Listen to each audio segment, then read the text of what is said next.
Mga kababayan, eto na ang resibo. May CCTV footage, may Senate testimony, may bagong affidavit, at may isang witness na ngayon ay may dalawang magkasalungat na bersyon ng kwento. Walang iba kundi si Orly Goteza. Noong una, sinabi niyang personal siyang nag-deliver umano ng mga maletang may pera. Ngayon, sinasabi niyang hindi raw totoo ang malaking bahagi ng nauna niyang kwento at may mga taong nagudyok umano sa kanya. Pero, ito ang tanong sa investigasyon, law at justice. Orly, alin ba talaga ang totoo?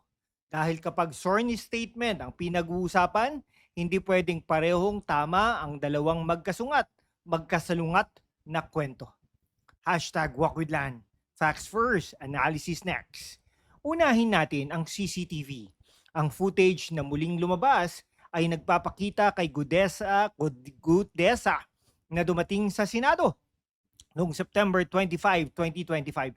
Halos isang taon na po pala yun mga kababayan. No? Ayon sa kasalukuyang report, sinalubong siya ng isang taong sinasabing staff ni Senator Rodante Marcoleta at dinala sa opisina nito. Nananatili siya roon bago siya humarap sa Blue Ribbon Committee. Ang bagong report ay nagsasabing humigit kumulang 19 na minuto na una nang sinabi ni Senator Ping Lacson noong 2025. Batay rin sa Senate CCTV review na nasa opisina siya ni Marcoleta ng humigit kumulang 30 minuto. CCTV fact, Gutesa, Marcoleta office, Senate hearing. Ngayon, importante ito. Hindi automatic na ibig sabihin nito na may conspiracy. Hindi rin automatic na ibig sabihin nito na nagko-coach siya. Ang pinatutunayan lamang ng CCTV ay bago siya tumistigo, pumunta siya sa opisina ni Marcoleta. Period. Pero ngayon, dahil may bagong affidavit si Gutesa na nag-aakusa mismo kina Marcoleta at Mike Defensor na may papel umano sa paghahanda ng naunang kwento niya, naging napakahalaga ng footage na iyon. Etong problema, Orly, dalawang kwento eh. Pero hindi lang dyan nagtatapos ha. Etong mahirap para kay Gutesa. Noong September 2025, humarap siya sa Senate Blue Ribbon Committee. Sinabi niya noon na naging security aide siya ni dating Congressman Saldico at personal umano siyang nakibahagi sa paghahatid ng mga male-maletang may milyong-milyong piso sa mga tirahan ni Nako at dating Speaker Martin Romualdez. Ha? Hindi simple chismis yun. Hindi Facebook comment. Hindi narinig ko lang. Senate testimony yon. At ngayon, sa affidavit dated August 13, 2026, bumaliktad siya. Sinasabi na niya ngayon na wala siyang personal knowledge sa alleged deliveries kay Romualdez at hindi raw totoo ang nauna niyang salaysay tungkol sa kanyang personal participation. At inaakusahan niya ngayon sina Marcoleta at Mike Defensor na may kinalaman umano sa paggawa o paghahanda ng naunang kwento. So excuse me Orly ha, hindi maliit na detalye ang binago mo. Hindi kulay ng maleta, hindi oras, hindi address. Ang binabawi mo ay ang puso mismo ng nauna mong testimonya. Ha? Etong mas matindi. Version number 1, I was involved. I delivered the suitcases. Version number 2, I had no personal knowledge. The story was prepared for me. Hindi pwedeng sabay na tama yun, ha? At dito ko criticize si Gutesa, ha? Kung ang bago mong affidavit ang totoo, bakit mo sinasabi sa Senado ang naunang version? Kung ang naunang testimonya ang totoo, bakit mo naman binabawi ngayon? Kung napilitan ka noon, kailan ka unang nagsumbong? Kung may nag-alok sa iyo ng pera o scholarship, gaya ng bago mong allegation, nasaan ang messages, recordings, witnesses, bank trail, o ibang corroboration? Hindi ko sinasabing wala. Ang sinasabi ko, ilabas. Because extraordinary accusation requires evidence. Hindi pwedeng every time na magbabago ako ang kwento, panibagong affidavit na naman ang sagot. At bago pa ang kasalukuyang recantation, may credibility problem na ang unang affidavit. Noong 2025, nagkaroon ng controversy sa notarization nito. Ang abogado ng pangalan ay lumitaw bilang notary ay kumestyon sa signature at nagkaroon ng rekomendasyon para sa preliminary investigation kaugnay ng posibleng falsification. Hindi ito conviction laban kay Gutesa. Pero malinaw na dagdag itong problema sa reliability ng dokumentong ginamit sa kanyang unang pagtestigo. Kaya ngayon, imagine ninyo, una, questionable notarization. Pangalawa, questions tungkol sa alleged coaching. Pangatlo, hindi siya agad mahanap ng ipatawag muli. Pangapat, ngayong may full recantation. At panglima, may CCTV showing exactly where he went immediately before testifying. Hindi ko sinasabing CCTV proves guilty. Ang sinasabi ko, Orly Gutesa now owes the public a very, very, very clear explanation. Pero ito pa, Senator Ping Lacson said he was not surprised by Gutesa's recantation. Bakit? Ayon kay Lacson, nasa Blue Ribbon Record na raw ang concerns that Gutesa appeared to have been coached during the 2025 hearing. Lahat naman yata kayo. At balikan ninyo ang video ng Senate hearing mismo, ha? Huwag ninyo akong paniwalaan. Panoorin ninyo. Observe the interaction. Observe how questions were asked. Observe how the witness responded. Then decide. Yan ang gusto natin sa hashtag #WalkWithLan. Hindi ko kayo utusan kung ano ang konklusyon. Ibigay natin ang resibo. Kayo ang humatol. Ngayon, global roll call muna tayo.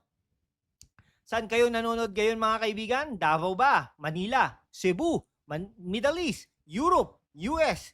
Mga OFW natin, ilagay ninyo ang bansa ninyo sa comment section mga kaibigan. At kung nakakatulong sa inyo ang ganitong mga ebidensya-based breakdown, feel free to support the channel through Super Thanks para may pagpatuloy natin ang ganitong pagsusuri. Pero wag kayong aalis dahil eto ngayon ang tanong ng mas malaki pa kay Gutesa. Hindi dahil bumaliktad si Gutesa, tapos na ang kaso. Fairness check. Ito ang hindi ko sasabihin. Ito, bumaliktad si Gutesa, therefore innocent na si Romualdez. Hindi ganun kasimple. Ang Office of the Ombudsman mismo ay nagsabing hindi umiikot ang investigasyon sa isang witness at mayroon pa raw itong 28 witnesses na may material information. At ang kampo naman ni Romualdez ay gumagamit ngayon sa recantation ni Gutesa at sa statements ng ibang former aides para igiit na dapat ibasura ang plunder complaint laban sa kanya. So dalawang bagay ang dapat sabay nating tandaan. Number 1, malaking dagok sa credibility ni Gutesa ang kanyang recantation. Number 2, hindi ibig sabihin nito na automatic na patay na ang buong investigasyon. May ibang witnesses, may documents, may financial records na dapat tingnan, may ibang allegations na dapat independently proven or disproven. That's fairness. Ang dapat gawin ng investigasyon, hindi lang salaysay. Follow the evidence. Ito ang gusto nating mangyari, Una, kunin ang complete original Senate CCTV, hindi edited clip lang. Complete timeline. Sino sumundo kay Gutesa? Sino pumasok sa opisina? Sino lumabas? Gaano katagal? Pangalawa, ipatawag ang mga taong pinangalanan sa bago niyang affidavit. Marcoleta, defensor. At iba pang individuals na binanggit niya. Bigyan din sila ng pagkakataong sumagot. Pangatlo, kunin ang communications, text, calls, messages, emails, kung legally obtainable. Pangapat, hanapin ang financial trail. Kung may alleged offer ng malaking halaga, nasa ng money trail. Kung may alleged delivery ng maleta, nasaan ang corroborating records? CCTV, vehicle logs, security logs, phone location, bank records, project records. Iyan ang investigation. Hindi puro dramatic testimony. Orly Gutesa, itong mahirap na bahagi. Kahit ilan sa dalawang kwento mo ang totoo, may problema ka. Kung totoo ang una, then why recant? Kung totoo ang pangalawa, then bakit ka nagbigay ng maling sworn testimony noon? At kung sasabihin mong na-pressure ka noon, okay, explain exactly how, who, when, where, what was promised, what evidence exists. Because once a witness tells two materially different stories under oath, every prosecutor, defense lawyer, investigator, and ordinary citizen will ask, bakit ka namin paniniwalaan ngayon? That isn't bullying. That's basic assessment, basic credibility assessment. At dito, palagay ko, wala nang shortcut si Gutesa. Kailangan niyang harapin ang contradiction ng direkta. Okay, mga kaibigan, nandito na po tayo sa hatol nila.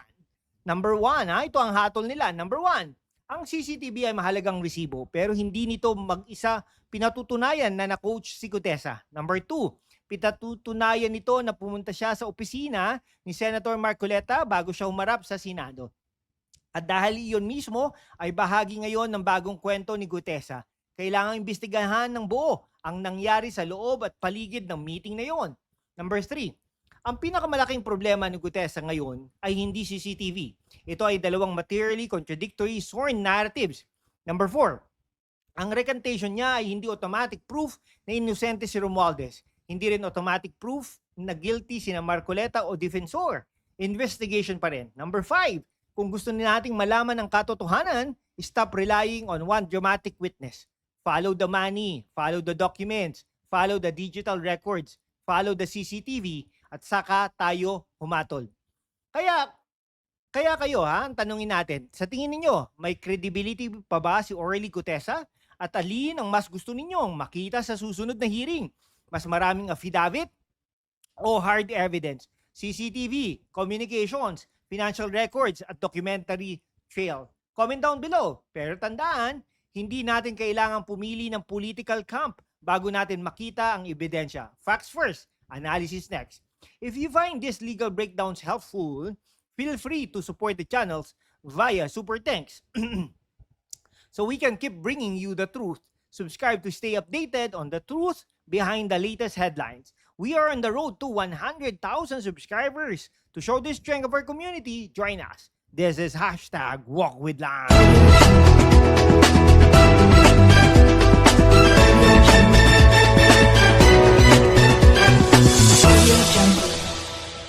Okay, hanggang sa muli, shoutout at mag-comment lang po kayo dyan para ma-shoutout natin po kayo next time around. Maraming salamat po!